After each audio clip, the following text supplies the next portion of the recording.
কফিলের ছেলেদের খাওয়ানোর জন্য অনেকেই অনেক বেশি অ্যাক্টিভ থাকলেও বিসিপির হোম অফ ক্রিকেটের আশপাশে যে শ্রীলঙ্কান সান্ডা ঘোরাঘুরি করেন তাকে আটকানোর, ধরার, খাঁচাবন্দি করার কিংবা তার গলায় বা লেজে রশি লাগানোর জন্য কেউ নেই।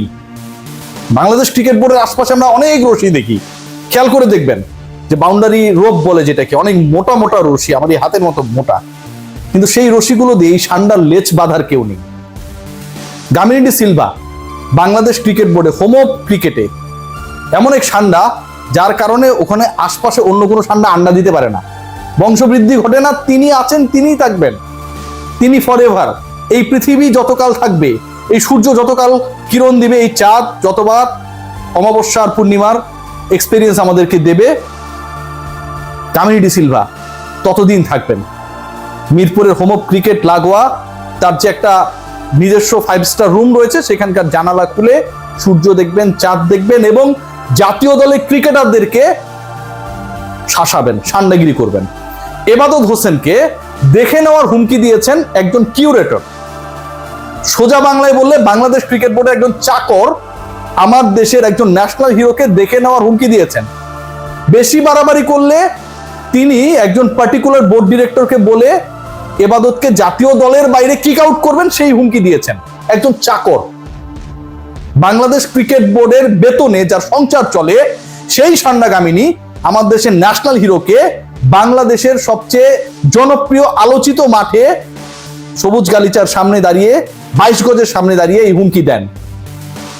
এবাদত শুধু এ ব্যাপারে কোনো কিছু বলেন না, কিন্তু তার পাশে বোলিং কোচ নাজমুল সাহেব তিনি কিন্তু সেটা স্বীকার করেছেন। এ নিয়ে গামিনীকে ডাকা হয়েছে, পরবর্তীতে ভুল স্বীকার করেছেন, কিন্তু তার এই সান্ডাগিরি থামেনি। তাতে একজন কিউরেটর একজন ন্যাশনাল ক্রিকেটারকে বাদ দেওয়ার ক্ষমতা রাখার দাবিদার হন কি করে? একজন শ্রীলঙ্কান কিউরেটর যার চাকরি নিয়ে টানাটানি, যিনি এফ গ্রেডের উইকেট তৈরি করেন, সেই পার্টিকুলার কিউরেটর বাংলাদেশকে মাউন্ট মঙ্গানুই টেস্ট জেতাতে যেই ক্রিকেটার অবিস্মরণীয় ভূমিকা রেখেছিল, বাংলাদেশের এভার বেস্ট টেস্ট হিস্ট্রি যদি আপনি একটা শর্ট লিস্ট করেন সেটা একটা হবে, সেই এবাদত হোসেনকে তিনি দেখে নেবার হুমকি দিলেন। তিনি দেখে নেবেন তিনি কে, যিনি বাংলাদেশি ন্যাশনালিটি না, ক্রিকেট বোর্ডের কোনো অবৈতনিক পরিচালকের পদে তিনি নেই, তিনি এই সান্ডাগিরি করেন এখানটায়।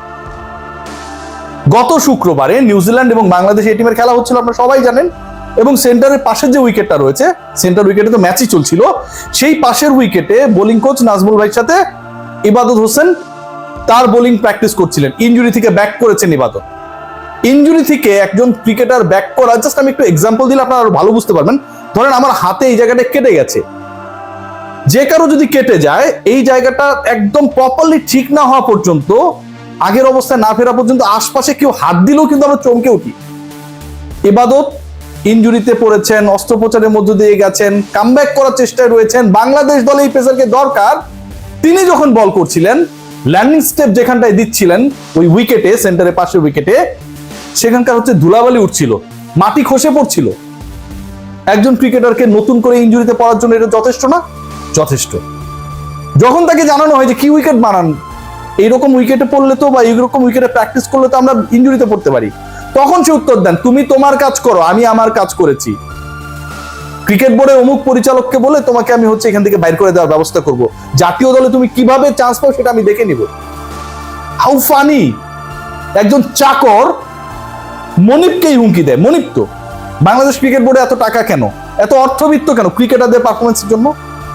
ক্রিকেটাররা পরিশ্রম করেন, ঘামেন, তারা তাদের অধ্যবসায়ের মাধ্যমে সাকসেসফুল হন দেখে ব্র্যান্ড আসে, ব্রডকাস্ট রাইট কেউ না কেউ পায়, গ্রাউন্ডস রাইট কেউ না কেউ পায়, আইসিসিতে আমাদের একটা র্যাঙ্কিং থাকে, সেটার জন্য আইসিসির যে লভ্যাংশ সেটার ভাগ আমরা পাই, হিসাব বরাবর। এবাদতরা আমাদের হিরো, আমাদের মনিপ, আমাদের ক্রিকেটের মনিপ, এই মনিপদেরকে চাকর হুমকি দেন, বাসার থেকে কঞ্চি বড় হয়ে যায়। বাংলাদেশ ক্রিকেট বোর্ড কোন একজন ক্রিকেটার যদি কোনো একটা অকারেন্স করতো, ধরেন আরেকজনের দিকে তেড়ে গেছে অথবা গামিনীকে কেউ উল্টা গালি দিয়েছে, আমরা আমাদের মিডিয়া গ্রুপে বিসিবি একটা দারুণ ইংলিশে, বাংলায় লিখবে না, ইংলিশে সুন্দর করে লিখতো যে অমুক অমুক ধারা, অমুক অমুক বিষয়ে তারা হচ্ছে অবগত না, এই জিনিসগুলোকে ব্রিচ করেছে এবং এটার কারণে অমুক ক্রিকেটারকে আমরা শাস্তির আওতায় নিয়ে আসলাম। কর্মকর্তাদের ক্ষেত্রেও, ক্লাবের যারা কর্মকর্তা তাদের ক্ষেত্রেও একই জিনিস ইংলিশে সুন্দর করে লিখে দেয়। ইংলিশে যেহেতু বিসিবি লেখে, ওটা তো ভুলার সুযোগ নেই, ইংলিশে লিখলে সবাই বলে যেটা ঠিকই আছে। ক্রিকেট বোর্ড কিন্তু খুব দ্রুত ওই প্রেস রিলিজটা দিয়ে দেয়। কিন্তু আমার সান্ডা কামিনী, ওই যে বললাম যে কাউকে আন্ডা পাততে দেয় না, এই কারণে অন্য কোনো কিউরেটর তৈরি হয় না। কোনো বাংলাদেশের লোকাল কিউরেটর এত মাঠ পরিচর্যা করতে পারে, হোম অফ ক্রিকেটে ঢুকতে পারে না। ওখানটা যে জাদুটোনা করে রেখেছে, তিনি চলে গেলে কি হবে? তার বিরুদ্ধে তো কোনো কিছু করা যাবে না। গ্রাউন্ডস কমিটি করেনি, অপারেশনস করেনি, এবং ক্রিকেট বোর্ডের বিতর্কিত প্রেসিডেন্ট ফারুক আহমেদ পর্যন্ত এই ব্যাপারে কোনো ধরনের ওপেন অ্যাকশন দেননি। খেয়াল করে দেখুন, মানা যায় ভাই, মানা যায়। বাংলাদেশ ক্রিকেট বোর্ডের ক্রিকেট এবং ক্রিকেটারের বাইরে অন্য যত কিছু আছে দুনিয়ার, সবকিছু নিয়ে টেনশন রয়েছে, চিন্তা রয়েছে, ভালোবাসা রয়েছে, আবেগ রয়েছে। ক্রিকেটারদের নিয়ে এবং ক্রিকেটকে নিয়ে কোনো চিন্তা নেই। র্যাঙ্কিং এ আমরা 10 নম্বরে। আমরা টি-20 হারি আরব আমিরাতের সাথে, আমরা টেস্টে হারি জিম্বাবুয়ের সাথে, এবং আরেকজন এসে, যেহেতু আমরা ফরেনারদের সাথে হারছি, তিনিও ফরেনার, শ্রীলঙ্কার ন্যাশনালিটি দেখে নেয়ার হুমকি দেয়।